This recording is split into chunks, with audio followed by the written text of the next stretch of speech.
చదువు నేర్పించిన గురువు దైవంతో సమానం అని మనం కొలుస్తూ ఉంటాం కదా.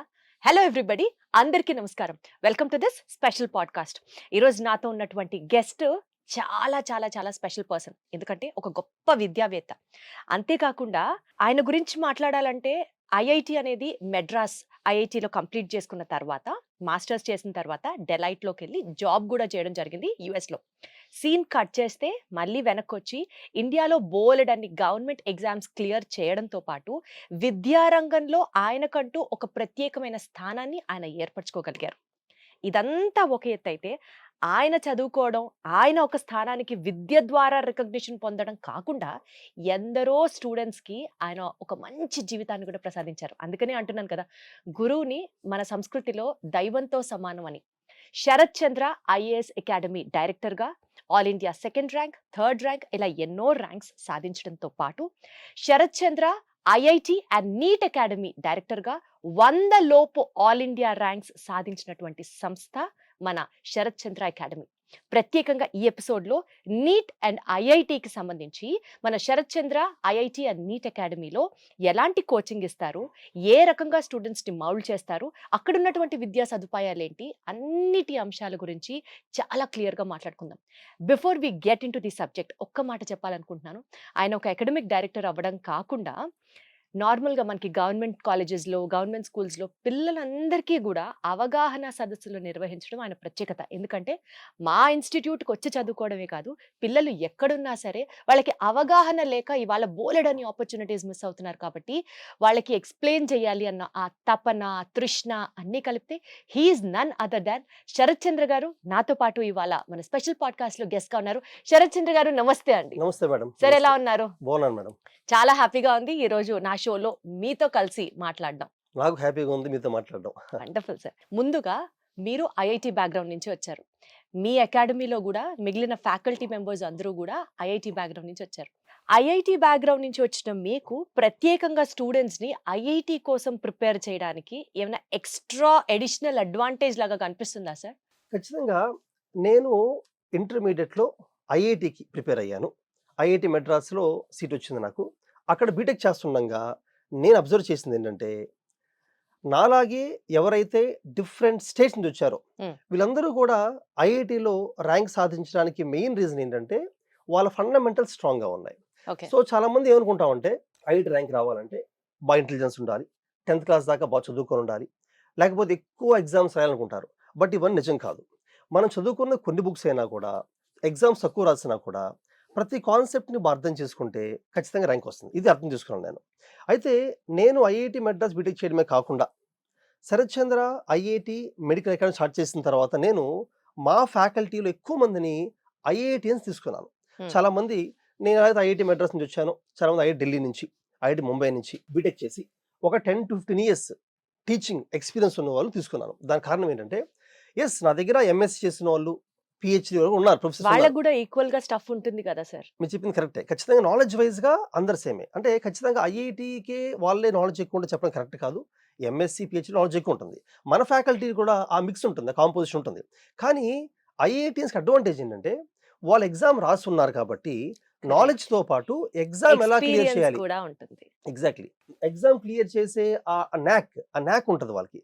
సో వాళ్ళలో ఎగ్జామ్ ఎవరికైనా తెప్పించవచ్చు, ర్యాంక్ సాధించాలని కాన్ఫిడెన్స్ ఎక్కువ ఉంటుంది. వేరే ఎంఎస్సీ వాళ్ళకి ఏంటంటే, నాలెడ్జ్ ఉన్నప్పటికీ కూడా ఈ ఎగ్జామ్ ర్యాంక్ సాధించాలంటే మెరిట్ అయి ఉండాలి అని ఒక అపోహ ఉండొచ్చు ఎక్కువగా. సో మన దగ్గర ఉన్న మిక్స్ ఆఫ్ పీపుల్లో ఐఐటియన్స్ ఎక్కువ ఉండడం వలన, బహుశా దానివల్లనే మన దగ్గర యావరేజ్ స్టూడెంట్ కూడా ర్యాంక్ బెటర్గా వస్తుంటుంది. అండ్ స్టూడెంట్స్ కూడా ఫ్యాకల్టీ ఎలా చూస్తారంటే, వీళ్ళు కూడా ఐఐటి ర్యాంక్ సాధించారు, సక్సెస్ఫుల్ క్యాండిడేట్సే, they look up to them. Exactly, they look up to them. So వాళ్ళు మనకు టీచ్ చేస్తున్నారు, సో వాళ్ళని మనం ట్రస్ట్ చేయొచ్చు కంప్లీట్ గా. మనం వాళ్ళ దారిలో వెళ్తే మనకి ర్యాంక్ వస్తుంది, నమ్మకం వస్తుంది. Perfect sir. దానివల్ల నేను ఐఐటియన్స్ ప్రిఫర్ చేస్తుంటాను మేడం ఎక్కువగా. Got it sir, excellent. Sir, ఇప్పుడు ఎవరికైనా సరే ఐఐటి, నీట్ ఇట్లాంటి ఎగ్జామ్స్ రాసేటప్పుడు ఆ పెద్ద పెద్ద కాలేజెస్, ఐఐటి పలానా చోట నుంచి చేసాం, నీట్ పలానా అంటే ఎయిమ్స్ మెడికల్ కాలేజ్, జిప్మర్ ఇట్లా చెప్పుకుంటూ వెళ్తే ప్రెస్టీజియస్ కాలేజెసే మైండ్లో ఉంటాయి. కానీ మీరు ఎక్కువగా జనరల్ నార్మల్ గవర్నమెంట్ ఇన్స్టిట్యూషన్స్ గురించి కూడా ఎంఫసైజ్ చేస్తారు అని విన్నాం. Why is it so?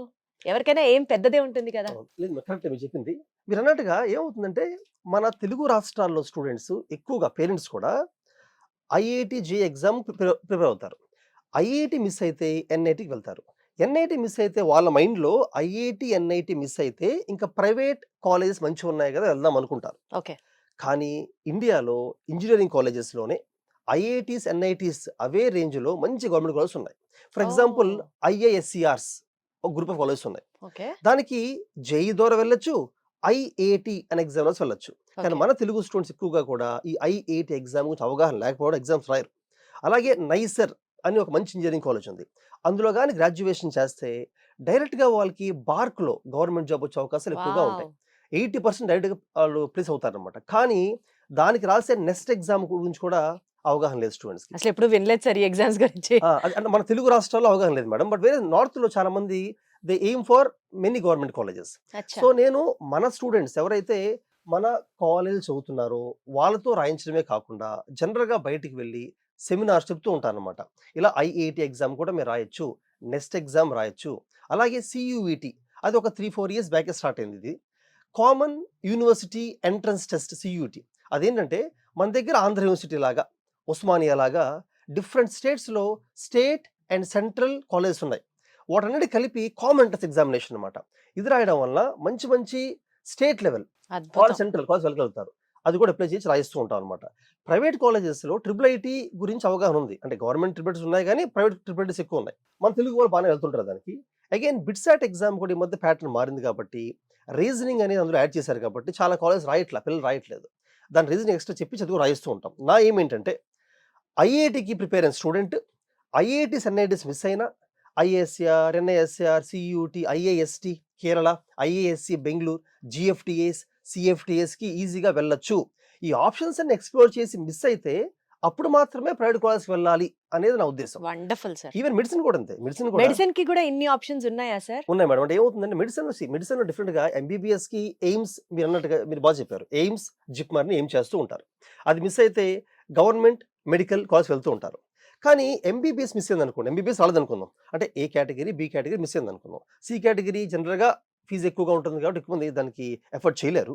Miss అయిందనుకుందాం. మిస్ అయితే ఎంబీబీఎస్ మిస్ అయిన వాళ్ళకి జనరల్‌గా మన తెలుగు వాళ్ళకి ఏంటంటే డెంటల్ అని, ఆయుర్వేదం అని వెళ్తుంటారు. ఇది కాకుండా వేరే ఏ ఆప్షన్ తీసుకున్నా బెటర్ కెరీర్ ఉండదనుకుంటారు. కానీ లాస్ట్ 10 ఇయర్స్ నుంచి మైక్రోబయాలజీ అయినా, బయోకెమిస్ట్రీ అయినా, బయోటెక్నాలజీ అయినా వీటిల్లో కంపెనీస్ విపరీతంగా రావడం వల్ల ఎంఎన్‌సీస్ సాలరీస్ ఎక్కువ ఉండడం వల్ల మంచి మంచి కాలేజెస్‌లో సీట్ సాధించొచ్చు. ఏది ఈవెన్ నేను ఇందాక చెప్పిన ఐఏఎస్, ఎన్ఐఎస్‌సిఆర్‌లో కూడా బైపీసీ వాళ్ళకి అవకాశం ఉంది. అండ్ నిజం చెప్పాలంటే ఎంబీబీఎస్ చేసి ఒక డాక్టర్‌కి పీజీ చేయడం కన్నా ముందు ఎంబీబీఎస్‌తో వచ్చే సాలరీ కన్నా ఇప్పుడు నేను చెప్పిన ఈ కోర్సుల్లో సాలరీ ఎక్కువగా వస్తుంది.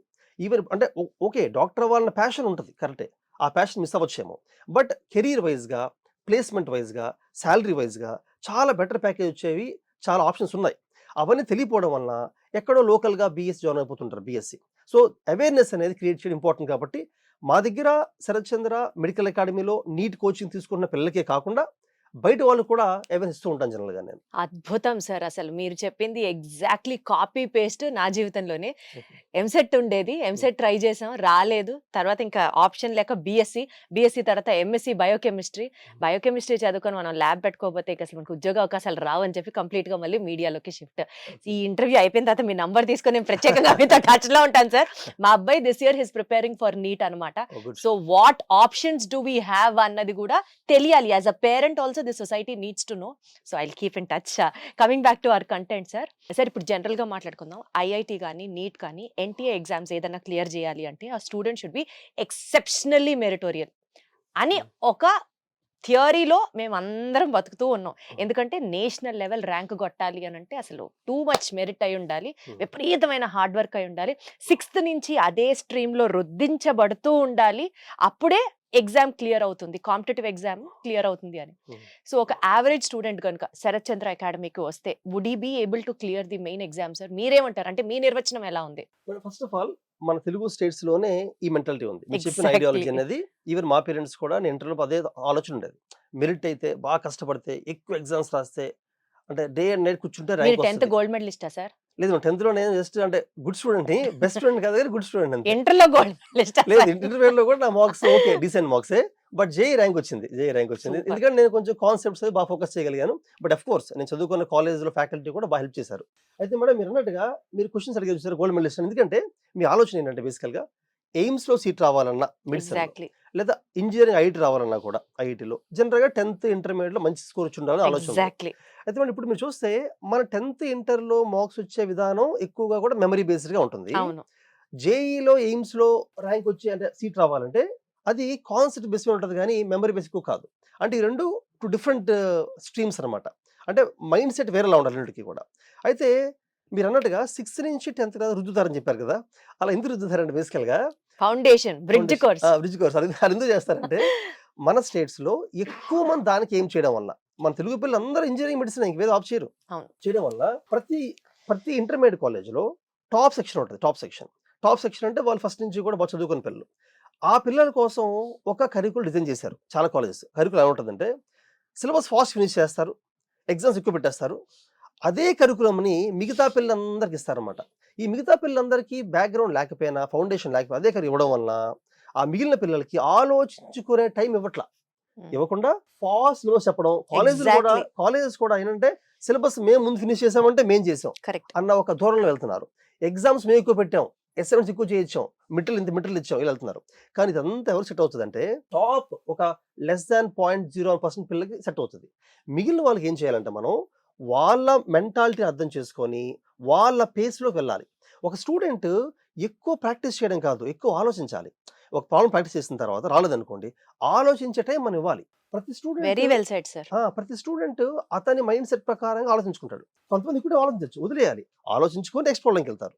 ఆ టైం ఇవ్వకుండా త్వరగా చేయి అని చెప్పి ప్రెజర్ చేయడం వల్ల సెల్ఫ్ లెర్నింగ్ అనేది కంప్లీట్గా పోయింది. అసలు సెల్ఫ్ కాన్ఫిడెన్సే పోతుంది. సెల్ఫ్ కాన్ఫిడెన్సే పోతుంది. సో క్లాస్లో ఉన్న 100 మందితో కంపేర్ చేసుకొని ఆ అబ్బాయి ఫాస్ట్ కాబట్టి నేను ఫాస్ట్ ఉండాలనుకుంటారు. అవసరం లేదు. సో మన శరత్చంద్ర కాలేజ్లో మేము చేసేది ఏంటంటే అందరిలాగే మేము డివైడ్ చేస్తాం స్టూడెంట్స్ని. కానీ డివైడ్ చేసిన తర్వాత ఏం చేస్తామంటే ప్రతి టాపిక్ని ఒకే పేస్లో చెప్పము, సిలబస్ని త్వరగా ఫినిష్ చేయాలి అని చెప్పి మేము పెట్టుకోం. ఆ క్లాస్ సెక్షన్ ఒక లెవెల్ బట్టి కొంతమందికి సిలబస్ ఫర్ ఎగ్జాంపుల్ మేలో స్టార్ట్ అయింది అనుకుందాం, అకాడమిక్ ఇయర్ మేలో స్టార్ట్ అయింది అనుకుందాం, కొంత అక్టోబర్లో అయిపోతుంది, ఇంకో సెక్షన్ డిసెంబర్లో అవుతుంది, ఇంకో జనవరిలో అవుతుంది. But we take our own time. అలాగే మీరు అన్నారు కదా ఒక యావరేజ్ ర్యాంక్ వస్తుందని, ఖచ్చితంగా ర్యాంక్ వస్తుంది. సూపర్. ఎలా వస్తుందండి యావరేజ్ స్టూడెంట్కి? ఆ స్టూడెంట్ 10th క్లాస్ దాకా యావరేజ్ ఎందుకు ఉన్నాడు? ఎందుకంటే వాళ్ళ స్కూల్లో అబ్బాయి చెప్పిన విధానం ప్రకారంగా అబ్బాయి ఎక్కువ విషయాల్ని, అబ్బాయి అయినా ఎక్కువ విషయాన్ని గుర్తుంచుకోవడం మొదలుపెట్టారు. దాన్ని బ్రేక్ చేసి అన్లర్నింగ్ చేసి 8th 9th 10thలో ఏవైతే అంతా కాదు కానీ ఫండమెంటల్ కాన్సెప్ట్స్ మ్యాథమెటిక్స్ ఉందనుకోండి, లిమిట్స్ కంటిన్యూటీని టచ్ చేసుకొని ఆ తర్వాత అప్పుడు క్యాలిక్యులస్ చెప్పాలి. ఇంటర్మీడియట్ క్యాలిక్యులస్ బాగా అర్థం అవుతుంది. డైరెక్ట్ క్యాలిక్యులస్ స్టార్ట్ చేసేసి ఫాస్ట్ చెప్తే అర్థం కాదనమాట పిల్లలకి, అంటే యావరేజ్ వాళ్ళకి అర్థం కాదు. అంటే ఇంత టైం ఉంటుందా సార్ యాజమాన్యానికి? Is it really possible? Is made out? Yes, మరి యాక్చువల్ చెప్పాలంటే టైం ఉంటుంది. టైం ఎలా ఉంటుందంటే ఎగ్జామ్స్ అసైన్మెంట్స్ తగ్గించాలి, లర్నింగ్ మీద ఎక్కువ టైం స్పెండ్ చేయాలి.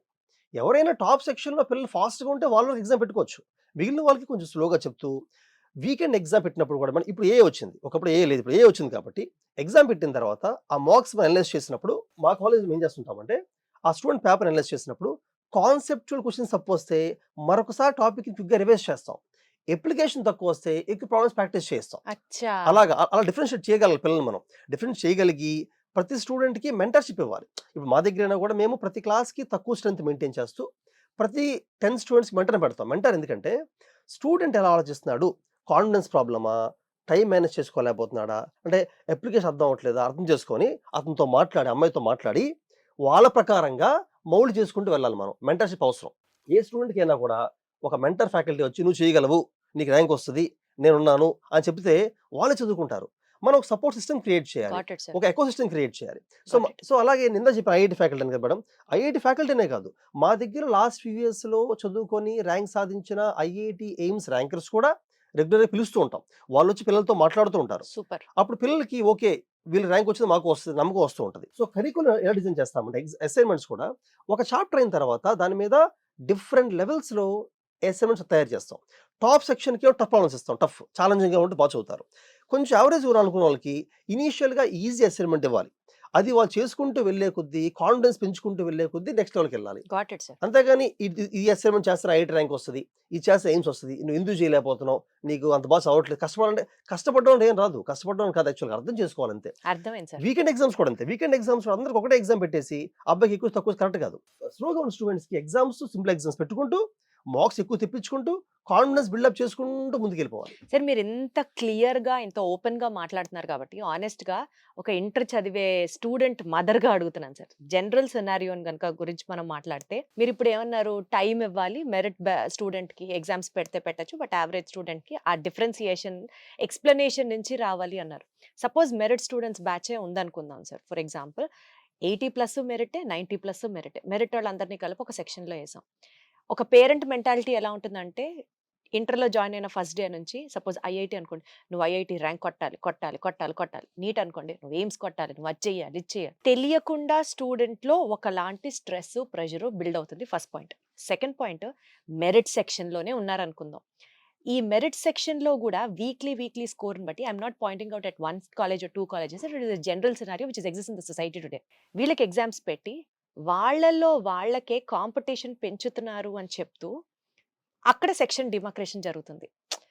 ఒక్క మార్క్ తక్కువొస్తే నిన్ను వేరే సెక్షన్‌లో వేస్తారు. మళ్ళీ నువ్వు కష్టపడి ఈ సెక్షన్‌లోకి రావాలి. మళ్ళీ ఇక్కడ మార్కులు తక్కువైతే వేరే ఇంకా సెక్షన్ 2, సెక్షన్ 3 అట్లా మార్చుకుంటూ వెళ్ళడం వల్ల ఏమవుతుందంటే పిల్లల్లో కాంపిటీటివ్ స్పిరిట్ వస్తుంది పక్కన పెడితే, తెలియకుండా చాలా మంది ఇవాల్టి రోజున ఇంటర్ 2 సంవత్సరాలు నీది కాదు. నువ్వు ఒక యజ్ఞం చెయ్యాలి. నువ్వు అసలు ఒక పొజిషన్‌లోకి వెళ్ళిపోవాలి. నీకు సొసైటీ లేదు, ఫ్రెండ్స్ లేదు, సర్కిల్ లేదు, ఫోన్ లేదు.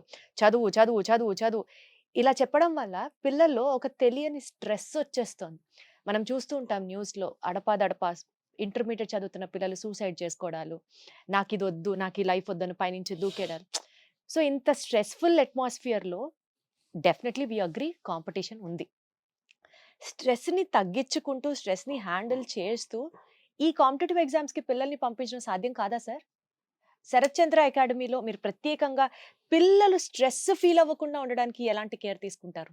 మీరు ఒక సింగిల్ సెంటెన్స్‌లో మన తెలుగు పేరెంట్స్ యొక్క మెంటాలిటీని, కాలేజెస్ ఎలా చేస్తున్న దాన్ని చాలా బాగా ఎక్స్‌ప్లెయిన్ చేశారు. అయితే మేడం ఇందులో మనకొక బ్యాలెన్సింగ్ థింగ్ కావాలి. ఎగ్జాక్ట్‌లీ. ఫర్ ఎగ్జాంపుల్ ఒక పక్కన అస్సల ప్రెషర్ పెట్టకుండా, అస్సల స్ట్రెస్ ఇవ్వకుండా, ఎక్కువ వర్క్ చేయించుకొని ర్యాంక్ సాధించడం కష్టమే. ఇంకో పక్కన స్ట్రెస్ పెట్టడం వలన స్టూడెంట్స్ యొక్క సెల్ఫ్ కాన్ఫిడెన్స్ దెబ్బతినేలాగా మనం చేయకూడదు. ఈ 2 బ్యాలెన్స్ చేసుకోగలగాలి. బ్యాలెన్స్ చేయాలంటే విద్యార్థిని అర్థం చేసుకోవాలి. ఫర్ ఎగ్జాంపుల్ నా ఉద్దేశ్యం ఏంటంటే, ఏ స్టూడెంట్ అయినా కూడా అతను ఎంత స్ట్రెస్ తీసుకోగలరో, ఎంత వర్క్ చేయగలరో అర్థం చేసుకుంటూ ముందుకు తీసుకెళ్ళాలి. కరెక్ట్. కొంతమంది ఒక లెవెల్‌కి వెళ్ళిన తర్వాత అంతకన్నా ఎక్కువ తీసుకోలేరు. అంతకన్నా ఎక్కువ ప్రాక్టీస్ చేయలేరు. కరెక్ట్. అది కాలేజెస్ కన్నా పేరెంట్స్ అర్థం చేసుకోవాలి. చిన్నప్పటి నుంచి పెంచిన పేరెంట్సే ఓకే మా అమ్మాయి లేదా మా అబ్బాయి ఒక లెవెల్ స్టామినా ఇంతే. ఇంతే. సో వితిన్ అంత టైంలోనే వాళ్ళు బాగా పెర్ఫార్మ్ చేసేలా చూడాలి గానీ, మనం ఇప్పుడు దేనైనా కూడా తెగేదాకా లాక్కూడదంటారు కదా మేడం. ఆ రకంగా ఎక్కడ తెగొచ్చో అర్థం చేసుకోగలగాలి. అలా అని చెప్పి బాగా స్ట్రెచ్ అయ్యే కెపాసిటీ ఉన్న వాళ్ళని వదిలేయకూడదు కూడా. స్ట్రెచ్ చేయగలగాలి. సో అందుకని ఇందాక మెంటర్‌షిప్ గురించి చెప్పాను. అయితే మీరన్నట్టుగా స్ట్రెస్ లేకుండా చేయడానికి కొన్ని మార్గాలున్నాయి. ఫర్ ఎగ్జాంపుల్ మన శరత్ చంద్ర జూనియర్ కాలేజ్‌లో అయితే జనరల్‌గా ప్రతి క్యాంపస్‌లో గ్రౌండ్ ఉంటూ ఉంటది. And yoga, meditation class conduct చేస్తూ ఉంటాము. ఇండోర్ స్పోర్ట్స్ ఉంటూ ఉంటాయి. వీటి వలన ఏమవుతదంటే స్టూడెంట్స్ డైలీ ఒక 1 అవర్ అయినా కూడా ఫిజికల్‌గా కొంచెం ఫిజికల్ కొంచెం వాళ్ళు వర్కౌట్ చేయాలి. దానివల్ల good mind stays in a good body అంటారు కదా! అలాగా వాళ్ళు ఎప్పుడైతే వర్కౌట్ చేస్తారో యోగా అవ్వచ్చు, ఫిజికల్ ఎక్సర్సైజ్ అవ్వచ్చు, దానివల్ల ఉన్న స్ట్రెస్ పోతూ ఉంటది. టైం వేస్ట్ కాదా సార్? యాక్చువల్‌గా టైం ఇంకా సేవ్ అవుతది. ఎందుకు సేవ్ అవుద్దంటారంటే, ఒక 10 అవర్స్‌లో నేర్చుకునేదాన్ని 1 అవర్ గాని స్పోర్ట్స్ యోగా చేస్తే 7 అవర్స్‌లో నేర్చుకోవచ్చు. అంటే 2 అద్భుతం. అవర్స్ సేవ్ అవుతది యాక్చువల్‌గా. సూపర్. సేవ్ అవుతది. అలాగే ఇంకొకటి స్టూడెంట్స్‌కి ఎవరైతే ఎక్కువ స్పోర్ట్స్ యోగాలు ఉంటారో వాళ్ళ కాన్ఫిడెన్స్ లెవెల్స్ ఎక్కువ ఉంటాయి. ఏమైనా చేయగల నమ్మకం పెరుగుతూ ఉంటది. కాన్ఫిడెన్స్ ఎక్కువ ఉన్నవాళ్ళు చాలా త్వరగా చదవగలుగుతారు. Second sleeping time. చాలా మంది నైట్ 12 దాకా మేలుకునేలాగా ఉదయం 5కి లెగుస్తుంటారు. రాంగ్ అది. ఉదయాన్నే పిల్లల్ని లేపేస్తుంటారు. అలా లేపకూడదు. కొంతమంది స్టూడెంట్స్ నైట్ ఎక్కువ చదవగలరు. 12 దాకా ఉండగలరు. కొంతమంది ఉదయం లెగ్గలరు. అర్థం చేసుకొని ఒక బ్యాచ్ ఆఫ్ స్టూడెంట్స్‌ని చదవనివ్వాలి 11, 12 దాకా. వాళ్ళు ఉదయం త్వరగా లేపకూడదు. ఒక బ్యాచ్ స్టూడెంట్స్‌ని నైట్ పడుకోనివ్వాలి. పడుకుంటే ఉదయం కొంచెం ఉదయం త్వరగా లేపాలి. అంటే నా ఉద్దేశం మినిమమ్ 7 అవర్స్, 8 అవర్స్ స్లీప్ ఉండాల్సిందే. చాలా కాలేజెస్‌లో 7, 8 గంటలు ఇంటర్ చదివే పిల్లలకా సార్? ఖచ్చితంగా ఉండాలి మేడం. నా ఉద్దేశం ఉండాలి. అమ్మ బాబోయ్! నాకు అసలు ఉండాలి. అయితే ఇంకొకటి మేబీ కొంతమంది స్టూడెంట్స్‌కి పిల్లలకి అంటే వాళ్ళ నేచర్ ప్రకారంగానే ఫస్ట్ నుంచి కూడా స్లీప్ తక్కువ ఉంటది. They can sleep only for 5 hours ఉంటారు కొంతమంది. వాళ్ళు మనం లేపక్కర్లా వాళ్ళు లెగుస్తారు 5 అవర్స్ తర్వాత. బట్ కొంతమంది బాడీకి అలవాటు 7 అవర్స్ పడుకోనివ్వాలి.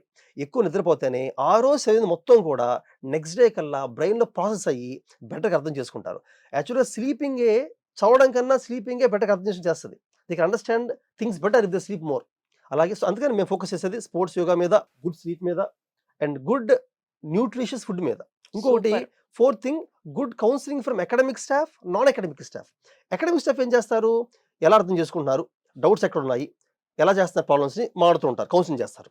నాన్ అకాడమిక్ స్టాఫ్ ఏం చేస్తారు, ప్రిన్సిపల్స్ ప్రిన్సిపల్స్ ఫ్రెండ్లీగా ఉంటూ పిల్లలతో హోమ్ సిక్ ఫీల్ అవుతున్నారా లేదా, డిప్రెషన్లో ఉన్నారా అర్థం చేసుకోవాలి. పిల్లలు బయటికి చెప్పరు. మీరు ఇందాక అన్నారు కదా సూసైడ్స్ పెరుగుతున్నాయి, దాని కారణం ఏంటంటే వాళ్ళ మైండ్లో ఉన్నదాన్ని వినడానికి రెడీగా ఎవరు లేరు బేసికల్గా. అయ్యో పాపం, అవును. పేరెంట్స్ లేరు, అలాగే ఈ మేనేజ్మెంట్ కూడా లేదు.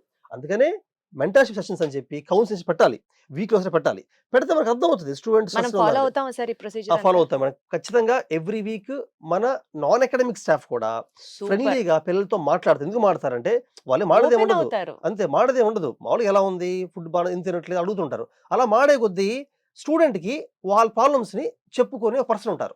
ఆ పర్సన్ అవసరం. ఫ్యాకల్టీకి అని చెప్పలేరు, ఫ్యాకల్టీకి అకాడమిక్స్ అని చెప్పగలరు. ఇది మనం క్రియేట్ చేస్తాం.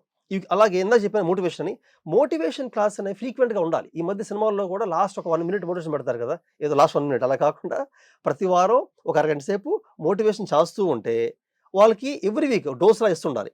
సో ఇప్పుడు నేను చెప్పినవన్నీ మోటివేషన్ అవ్వచ్చు, నాన్ అకాడమిక్ కౌన్సిలింగ్ అవ్వచ్చు, అకాడమిక్ కౌన్సిలింగ్ అవ్వచ్చు, ఫుడ్ అవ్వచ్చు, స్పోర్ట్స్ అవ్వచ్చు, యోగా అవ్వచ్చు, అర్థం చేసుకోవడం అవ్వచ్చు, ఇవన్నీ చేసి పేరెంట్స్ కూడా మేము కౌన్సిలింగ్ ఇస్తుంటాం.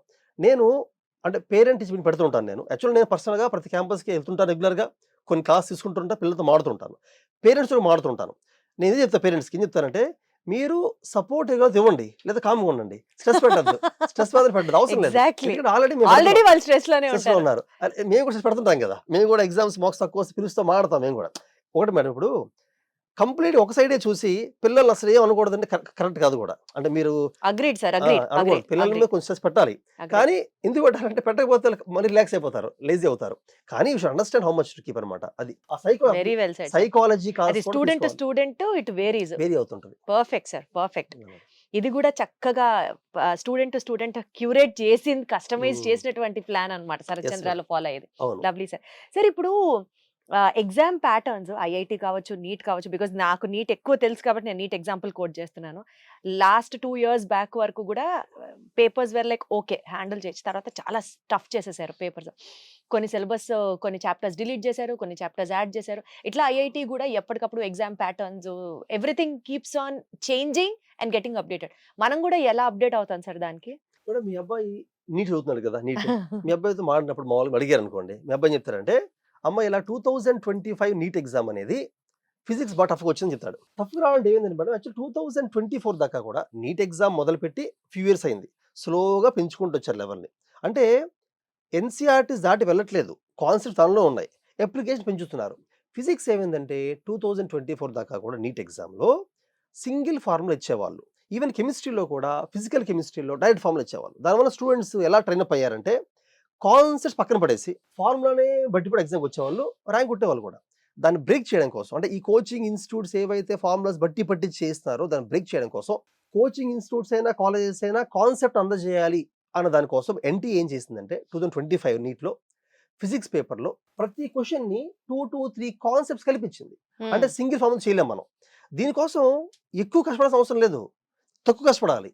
అంటే కాన్సెప్ట్స్ అర్థం చేసుకోవాలి, ప్రాబ్లమ్స్ ఎక్కువ ప్రాక్టీస్ చేయడం కాకుండా కాన్సెప్ట్ అర్థం చేసుకోవాలి. ఐఐటియన్స్ కూడా ఆ పేపర్ చూసి తలబట్టుకున్నారు అని టాక్ వచ్చింది అప్పట్లేదు, నిజమేనా సార్? అది నిజం కాదు మేడం, యాక్చువల్గా అది నిజం కాదు. యాక్చువల్గా ఆ పేపర్ జేఈ మెయిన్స్ లా ఏం లేదు, జేఈ మెయిన్స్ కన్నా కొంచెం సింపుల్ గా ఉంది చెప్పాలంటే. జేఈ అడ్వాన్స్ కంపేర్ చేయలేము కానీ మెయిన్స్ కన్నా సింపుల్ గా ఉంది. కానీ నీట్ పిల్లలు మ్యాథ్స్ కొంచెం వీక్ గా ఉంటారు జనరల్ గా. బట్ ఏపీ తెలంగాణలో మ్యాథ్స్ రాని వాళ్ళు నీట్ జాయిన్ అవుతారు, అది రాంగ్ కాన్సెప్ట్. మ్యాథ్స్ వచ్చిన వాళ్ళు నీట్ జాయిన్ అవ్వాలి, రాని జాయిన్ అవసరం ఉంది అసలు. అయితే దానివల్ల అదే లెందీగా ఉన్నాయి, క్యాలిక్యులేషన్స్ లెందీగా ఉన్నాయి, కొంచెం అంతవరకే ఉంది. ఇంకోటి మేడం, ఇప్పుడు మారుతున్న IIT NEET exam pattern observe చేసుకుంటూ వెళ్తే కాలేజెస్ కూడా మారాలి. మేము స్టార్ట్ చేసి మొదటి నుంచి ఈ రోజు దాకా ఒకే టైప్ ఆఫ్ కోచింగ్ ఇవ్వట్లా. మేము కూడా ఎవ్రీ ఇయర్ ఎగ్జామ్ జరగగానే నేను ఫ్యాకల్టీ మీటింగ్ పెడతాను, అందరు కూర్చుంటాం, ఎగ్జాంపుల్ చూస్తాం, ఏ టాపిక్స్ ఎక్కువ ఫోకస్ చేశారు, ఏ బేసిక్స్ బాగా టెస్ట్ చేస్తారు. ఈ మధ్య ల్యాబ్లో ప్రాక్టికల్స్ చేస్తేనే చేయగలిగే క్వశ్చన్స్ ఇస్తున్నారు, సాల్ట్ అనాలిసిస్ అని, ప్రాక్టికల్ కెమిస్ట్రీ అని ఐఐటిలో, ఈవెన్ నీట్లోకి వస్తున్నారు. మనం చాలా ఏపీ తెలంగాణ చాలా కాలేజెస్ పిల్లలకి ప్రాక్టికల్స్ చేయించాం. కానీ మేము ఈ లాస్ట్ ఫ్యూ ఇయర్స్ ఏం చేస్తున్నాము అంటే కొన్ని ప్రాక్టికల్స్ ల్యాబ్లో చేయిస్తే కొన్ని క్లాస్లోనే పాస్కల్స్లా ఉందనుకోండి, ఫర్ ఎగ్జాంపుల్ P1 = P2 చూపించాలి. చిన్న ఎక్విప్మెంట్ తీసుకొస్తారు ఫ్యాకల్టీ క్లాస్కి, తీసుకొచ్చి ఒక దగ్గర ఏరియా ఎక్కువ తక్కువ ఉంటుంది ఏరియా, సో ఫోర్స్ వేరీ అవుతుంది, ఇక్కడ తక్కువ ఫోర్స్ ఎక్కువ ఫోర్స్ పెడతారు అనమాట. సో అటువంటి చూపించడం వల్ల పిల్లలకి ఏమవుద్దంటే మెమరీ బేస్డ్ అనే కాకుండా ఎగ్జామ్లో ప్రాక్టికల్ క్వశ్చన్ చేయగలుగుతారు, వాళ్ళు చేయాలి ఖచ్చితంగా. సో మేము మారుతున్న ఐఐటి ఎగ్జామ్ ప్యాటర్న్ ప్రకారంగా మారుకుంటూ వెళ్తున్నాము. ఇంకొకటి ఫర్ ఎగ్జాంపుల్ చూస్తే కైనమాటిక్స్ స్ట్రాంగ్గా ఉంటేనే they can understand laws of motion. చాలా కాలేజెస్లో కైనమాటిక్స్ని ఫాస్ట్గా చెప్పేస్తారు, కరెక్ట్ సార్. ఫాస్ట్ చుట్టేస్తారు చెప్పేస్తారు, అది. చెప్పేస్తారు. వెంటనే they got laws of motion. Laws of motion బాగా చేయలేకపోతున్నారు కూడా పిల్లలు ఏమంటారు తెలుసా, నువ్వు బాగా చదవట్లేదు అంటారు. చదవకపోవడం కాదు, కైనమాటిక్స్ లో టైం ఎక్కువ స్పెండ్ చేస్తే అసలు లాస్ ఆఫ్ టైం స్పెండ్ చేయక్కర్లా, వాళ్ళే చేసుకుంటారు. వర్క్ ప్రొవైడర్స్ ఇంకా ఫాస్ట్ వెళ్ళిపోతారు. సో మన సిలబస్ సిరీస్ కరెక్ట్ గా చైన్ అట్లా ఫాలో అవ్వాలంటున్నారు మీరు. ఎగ్జాక్ట్లీ మీరు చెప్పింది మంచి పాయింట్. చైన్ ఫాలో అవ్వాలి అంటే సిలబస్ తీసుకొని ఇది 5 అవర్స్ ఇది 5 అవర్స్ పెట్టుకోకూడదు. ఫస్ట్ది 10 గంటలు చెప్తాం, నెక్స్ట్ తగ్గిపోతుంది, నెక్స్ట్ ఇంకా తగ్గిపోతుంది కదా. సో మనం దేనైనా కూడా లీనియర్గా చూడకూడదు, ఒక డైమెన్షన్ చూడకూడదు. అంతా కూడా పిల్లలందరినీ ఒక మిషన్ లాగా, ఒక డాట్స్ లాగా ఈ పని ఇంత టైం అని పెట్టుకోకూడదు. సిచ్యువేషన్ బట్టి బేసిక్ బిల్డ్ చేసుకుంటూ ముందుకెళ్ళాలి. యాక్చువల్లీ శరత్ చంద్ర జూనియర్ కాలేజ్లో మొదటి నుంచి చేస్తూ ఉన్నాము. కానీ మీరు అడిగారు కదా ఎగ్జామ్ ప్యాటర్న్ మారుతుందని. మారుతున్న ప్యాటర్న్ ప్రకారం ఈ మధ్య మేము నీట్లో ఫిజికల్ కెమిస్ట్రీ అయినా ఫిజిక్స్ అయినా కూడా జేఈ ఫ్యాక్ట్ టీచ్ చేస్తున్నాము. ఈవెన్ నేను క్లాస్ చెప్పినప్పుడు కూడా, ఈవెన్ బాటనీ జువాలజీలో కూడా ఎన్సీఆర్టీని దాటి అనవసరంగా పిల్లలకి ఎక్కువ మెటీరియల్ చేయాల్సిన అవసరం లేదు, ఉన్నదాన్ని ఎక్కువ రివైజ్ చేయించాలి. అలాగే నిమోనిక్స్ అని, మైండ్ మ్యాప్స్ అని, ఫ్లాష్ కార్డ్స్ అని కొత్త పద్ధతులు వచ్చాయి, యూజ్ చేయొచ్చు గుర్తుండడం కోసం. మేము డిజిటల్ బోర్డు వాడుతుంటాం మా క్లాసుల్లో. డిజిటల్ బోర్డులో ఏం చేస్తామంటే కొన్ని కాన్సెప్ట్స్ ఏవైతే అర్థం చేసుకోలేరో కొన్ని గ్రాఫిక్స్ చూపించడం, యానిమేషన్ చూపించడం, సో దట్ ఇంటరాక్టివ్గా ఉంటుంది, బోర్డు కూడా బెటర్గా అర్థమవుతూ ఉంటుంది. సో అట్మాస్ఫియర్ క్రియేట్ చేస్తాం అనమాట. మీరు ఇందాక అడిగారు కదా స్ట్రెస్ గురించి, ఈ రెండు ఇంటర్రిలేటెడ్ యాక్చువల్గా. అంటే డిజిటల్ బోర్డు వాడడం, క్లాస్ రూమ్లో తక్కువ మంది పెడతాం మేము, తక్కువ పెట్టడం, మెంటర్షిప్ ఇవ్వడం. హాస్టల్ కూడా బాగుండాలి. యాక్చువల్లీ హాస్టల్లో ఎక్కువ కుక్ చేసామనుకోండి అగైన్ దే స్ట్రెస్ ఫీల్ అవుతారు, Claustrophobic వచ్చే అవకాశం ఉంటుంది. సో మేము అకాడమిక్స్ అనే కాకుండా మా కాలేజ్లో స్పేషియస్ రూమ్స్, తక్కువ మంది ఒక రూమ్కి, తక్కువ మంది క్లాస్ రూమ్లో డిజిటల్ బోర్డ్స్ యూజ్ చేయడం, ఇవన్నీ కూడా ఫాలో అవడం వల్ల ఇవన్నీ కలిపి ఇంపాక్ట్ చూపిస్తాయి. వండర్ఫుల్. ఓన్లీ ఫ్యాకల్టీ మంచులనే కాదు, చాలా ఫ్యాక్టర్స్ చాలా ఫ్యాక్టర్స్ యాడ్ చూసుకోవాలి అవుతాయి. మనం. ఎందుకంటే Got it. Child psychology depends upon many things కదా, అవన్నీ చూసుకుంటేనే మనం బెటర్ పర్ఫార్మ్ చేయగలుగుతాం. అంటే మీ బ్రెయిన్ నా బ్రెయిన్ లా కాదంటే అది ఐఐటి బ్రెయిన్ కాబట్టి ఈ రకంగానే ప్లానింగ్ జరుగుతుంది శరత్చంద్ర అకాడమీలో. Wonderful sir. సార్ మీరు చెప్పేది వినడానికి చాలా బాగుంది కానీ ప్రాక్టికల్ గా మాట్లాడుకుందాం సార్. మీరు కూడా ఒక ఇన్స్టిట్యూట్ రన్ చేస్తున్నారు, మీ దగ్గర కూడా స్టూడెంట్స్ వస్తున్నారు. At the end of the day మీరు కూడా మా ఇన్స్టిట్యూట్ నుంచి 2 ర్యాంకులు వచ్చాయి అని మీరు కూడా ఫోకస్ చేస్తారు. Because you are in the competition, you are in the market. ఈ నేపథ్యంలో ఇప్పుడు మీరు ఏదైతే స్పోర్ట్స్, యోగా, ఇండివిజువల్ గా స్టూడెంట్ కి మెంటర్షిప్, ఇవన్నీ అసలు ప్రాక్టికల్ గా పాసిబులా సార్? స్టూడెంట్ చేరాడా, సిలబస్ అయిందా, ఎగ్జామ్ పెట్టామా, ఎగ్జామ్ కి పంపించామా, ర్యాంక్ కొట్టామా, బ్యాచ్ క్లోజ్. ఇదే కదా సార్ ప్రాక్టికల్ గా బిజినెస్ మెంటాలిటీ. అవునవును. ఒక్కొక్క స్టూడెంట్ ప్రోగ్రెస్ ఎట్లా ఉంది పేరెంట్స్ కి చెప్పాలి అంటే సార్ ఇంటెన్షన్స్ మంచివి ఉండొచ్చు, but when we come into actual practicality that might not be the scenario ఏమో అని నా doubt. What do you say about this? మీ డౌట్ నిజమే మేడం. యాక్చువల్గా ఇప్పుడు నేను కూడా ఏమో చెప్తున్నాను కదా, యాక్చువల్గా వీటితో పాటు నేను కూడా మన కాలేజ్ ర్యాంక్స్ని, అంటే మాకు ర్యాంక్స్ వచ్చాయని చెప్పుకుంటూ ఉంటాను. ఎగ్జాక్ట్లీ. ఎందుకంటే నేను మన సక్సెస్ని అందరు తెలియాలని కోరుకుంటూ ఉంటాను. అయితే మీరు అన్నట్టుగా నిజంగా ఇది పాసిబుల్లా అంటే అగైన్ ఒక బ్యాలెన్స్ చెప్తాను చూడండి. నేను మీకు ఏం చెప్పానంటే ఐఐటి నీట్ ఎగ్జామ్ గురించి, హాస్టల్ గురించి చెప్పాను కదా. బేసికల్గా మన కాలేజ్లో హాస్టల్స్ మన ఓన్ బిల్డింగ్సే, క్యాంపస్ అన్నీ మనవే. అలాగే జూనియర్ కాలేజ్ కూడా మనదే, ఓన్ జూనియర్ కాలేజ్. అంటే చాలా మంది ఏం చేస్తారంటే అకాడమీ కోచింగ్ ఒకరు, కాలేజ్ ఒకరు టైప్ అవుతారు. అలా ఏం కాదు, own junior college. IIT medical academy మన ఓన్ అకాడమీయే, కిచెన్ కూడా మన కిచెనే, అన్ని మనమే. కాబట్టి ఏమవుతుందంటే అన్ని నా కంట్రోల్ ఉంటాయి. కాబట్టి ఇలా చెప్పిన విధంగా academic staff, non academic staff, hostel wardens, principals, food, ఇవన్నీ కూడా మన కంట్రోల్ ఉండడం వల్ల అన్ని డైరెక్షన్స్లో స్టూడెంట్ని పర్సనల్గా కేర్ తీసుకునే అవకాశం నాకు దొరికింది. First point. సెకండ్, ఏ లెవెల్ దాకా పర్సనల్ కేర్ తీసుకుని అడిగారు చూడండి. ఇప్పుడు ఏమవుతుందంటే నిజం చెప్పాలంటే క్లాస్లో మేము ఒక 40 మేము కూర్చోబెట్టాం అనుకుందాం. క్లాస్ 5 కూర్చోబెడితే ఇంకా బాగా కేర్ తీసుకోవచ్చేమో. కానీ 5 కూర్చోబెట్టినప్పుడు ఏమవుతుందంటే ఫ్యాకల్టీకి ఎక్కువ ఉండాలి, అప్పుడు ఫీజు పెంచాలి. కానీ ఆ ఫీజులో ఏమవుతుందంటే పేరెంట్స్ డిఫికల్ట్ అవుతుంది, పేరెంట్స్ మీదే బర్డన్ పడుతుంది. ఫర్ ఎగ్జాంపుల్ చూడండి, బయట చాలా కాలేజీల్లో 150 మందిని అంటే ఎక్కువ కూర్చోబెడతారు క్లాస్ రూమ్లో. మేము 40 కూర్చోబెడతాం, మ్యాక్స్ 50 దాటం. దానివల్ల ఏమవుతుందంటే ఇప్పుడు ఆ 150 కూర్చోబెట్టే వాళ్ళకన్నా మేము కొంచెం ఫీజు ఎక్కువ ఛార్జ్ అవసరం ఉంటుంది. ఎందుకు ఫీజు ఎక్కువ పెట్టాలంటే క్లాస్ రూమ్స్ ఎక్కువ కావాలి, ఫ్యాకల్టీ ఎక్కువ మంది కావాలి. కానీ పేరెంట్స్ పాపం అది బర్డెన్ అవుతుంది. సో ఇవన్నీ దృష్టిలో పెట్టుకొని ఒకదే ఆపుతున్నాం. కానీ ప్రాక్టికల్గా నిజంగా పాసిబుల్. ఇప్పుడు టెక్నాలజీకి, నెంబర్ ఆఫ్ స్టాఫ్ మేము మెయింటైన్ చేస్తున్న దానికి నిజంగానే ప్రతి స్టూడెంట్ కేర్ తీసుకోవచ్చు. డైలీ కాకపోయినా వీక్లీ ప్రతి స్టూడెంట్తో 2 సార్లు మాట్లాడచ్చు. అకాడమిక్ స్టాఫ్ మాడతారు, నాన్ స్టాఫ్ మాడతారు. అలాగే ఇంకోటి చెప్పారు మీరు, సార్ ప్రతి స్టూడెంట్ని మీరు మెంటర్షిప్ చేయడం అనేది ఎలా పాసిబుల్ అడుగుతున్నారు. చూడండి ఇప్పుడు ఏమవుతుంది మేడం, మెంటర్షిప్ అంటే ఏంటంటే నా ఉద్దేశంలో ప్రతి వారం మెంటార్ స్టూడెంట్తో ఒకసారి మాట్లాడి ఆ వారం ఏం ఫినిష్ చేయాలి, daily target, weekly, month target ఇస్తారు. ఆ టార్గెట్ ఫినిష్ అవగానే వీకెండ్ ఎగ్జామ్ పర్ఫార్మెన్స్ చూసి డౌట్స్ క్లియర్ చేసి నెక్స్ట్ వీక్ ఎలా చేంజ్ చెప్తుంటారు. అలాగా ఆ స్టూడెంట్ ట్రాక్ చేస్తూ ఉంటారు. పేరెంట్స్ కూడా పంపిస్తూ ఉంటాం మేము విషయాలన్నీ కూడా పేరెంట్స్ కూడా. ఓకే. ఆ పేరెంట్స్కి ఏమవుతుంది, ఒక ఐడియా వస్తుంది. పేరెంట్స్ అప్పుడు పిల్లలతో మాట్లాడినప్పుడు వాళ్ళు కూడా అవే అంశాలు మాట్లాడతారు. పేరెంట్స్ ఒకటి మాట్లాడి మేము మాట్లాడితే కరెక్ట్ కాదు కదా. సో పేరెంట్స్కి అప్ టు డేట్గా అన్ని విషయాలు తెలియజేస్తూ మెంటారు అన్ని ట్రాక్ చేస్తూ ఉంటారు అనమాట. Not only the academic performance, for IP ఉంది మేడం, ఇంటర్మీడియట్ కూడా ఇంపార్టెంటే. ఐఐటి నీట్ ఇంపార్టెంట్ అని చెప్పి నెగ్లెక్ట్ చేయకూడదు. చాలా కాలేజెస్ని ఇంటర్మీడియట్ ఏదో సరదాగా లాస్ట్ 1 మంత్ ఫాస్ట్ చెప్పేస్తారు, అది కరెక్ట్ కాదు. ఇంటర్మీడియట్లో మార్క్స్ బాగా వస్తే కొన్ని కాలేజెస్ IIIT గచ్చిబౌలి అని, బిట్స్ పిలాన్లో కూడా కొన్ని సీట్స్ ఇంటర్మీడియట్ మార్క్స్ బేసే ఉంటాయి. అందుకని మా పిల్లలకి ఐఐటి నీట్ అనే కాకుండా ఐపీ కూడా బాగా ఫోకస్ చేయడం జరుగుతుంది. ఇంకోటి మెంటర్షిప్లో భాగంగా ఓవరాల్ కరికులం మార్చుతారు. మీరు ఒకటి చెప్పారు గుర్తుందా సార్, మనకి ఒక మంచి క్వశ్చన్ అడిగారు సార్, ఎవరైనా కూడా సిలబస్ చెప్పేసి ఎగ్జామ్ పంపించేస్తారని చెప్పారు కదా. కొంతవరకు నిజమే అది. అంటే ఫర్ మేము కూడా సిలబస్ ఫినిష్ చేసి 2 సార్లు రివైజ్ చేసి గ్రాండ్ టెస్టులు పెట్టి వీకెండ్ టెస్టులతో పాటు పెట్టి ఎగ్జామ్ ఫినిష్ పంపించేస్తాం, సేమ్ ప్యాటర్న్. కానీ ఆ టైం ఒకలా ఉండదు. ఫర్ ఎగ్జాంపుల్ ఒక 2 బ్యాచ్కి సిలబస్ ఎక్కువ టైం చెప్తాం, కొంత తక్కువ టైం చెప్తాం. కొంత రివిజన్ ఎక్కువసార్లు చేస్తాం, కొంత తక్కువసార్లు చేస్తాం. ఎగ్జామ్స్ కొంత ఎక్కువ పెడతాం, కొంత తక్కువ పెడతాం. అంటే అది మారుస్తాం. అంటే ఓవరాల్ ప్రాసెస్ ఏమే, syllabus finishing, completion, revisions, grand test పంపించేయడం, ఇది కామనే. కానీ విత్ ఇన్ దట్ ఆ టైం లైన్స్ కానీ అవన్నీ మార్చాలన్నమాట. అందరూ ఒకే ఉండకూడదు, కస్టమైజ్ చేయాలి. కాఫీ ఒకటే కానీ కస్టమైజ్ చేస్తాం అందరికి కదా, అలా చేస్తాం. సో ఖచ్చితంగా నేను చెప్పినవన్నీ ప్రాక్టికల్గా పాసిబుల్లే చేస్తున్నాం కూడా. మనకి చేయాలని ఉద్దేశం ఉంటే ఏదైనా చేయొచ్చు మేడం. ఆ ఉద్దేశం లేకుండా ఓన్లీ టాపర్స్నే పట్టుకొని ర్యాంక్స్ ప్రొడ్యూస్ చేసి 2 చూపించాలను అదే ఉద్దేశం ఉందనుకోండి. ఆ ఉద్దేశం నాకు కూడా ఉంది. యాక్చువల్గా నాకు కూడా ర్యాంక్ ప్రొడ్యూస్ చేసే ఉద్దేశం ఉంది నాకు కూడా. కానీ ఆ ఒక్క ఉద్దేశం ఉంటే ఇవి చేయలేం.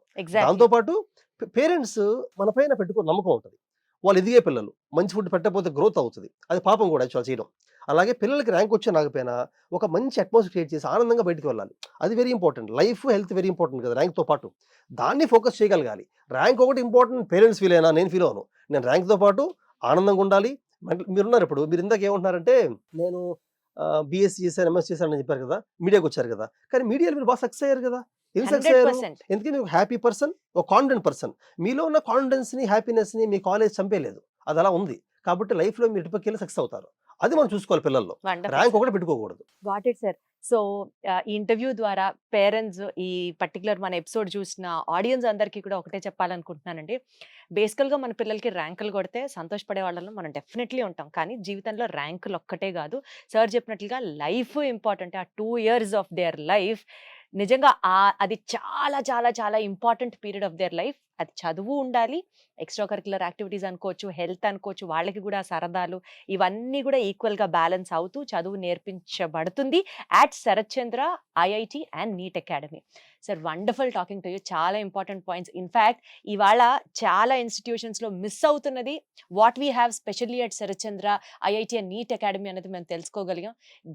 Grateful to you and more power to you sir. Thank you so much. All the best. And concluding నేను కూడా చెప్దాం అనుకుంటున్నాను ఏంటంటే, ఎన్ని ఐఐటి నీట్ ర్యాంక్స్ వచ్చినప్పటికీ టాప్ అండ్ ఇంతవరకు మన కాలేజ్కి నా ఎయిమ్ ఇంకొకటి మీలో ఉంది. ఒక్క తెలుగు అమ్మాయికైనా ఐఐటిలో నీట్లో ఫస్ట్ ర్యాంక్ ప్రొడ్యూస్ చేయాలి అనేది నా ఆలోచన ఇప్పుడు కూడా ఉంది. అది కూడా నెక్స్ట్ 2 yearsలో ఖచ్చితంగా అవుతుందని నమ్ముతున్నాను. తదాస్తు. All the best sir. Thank you so much sir. See you.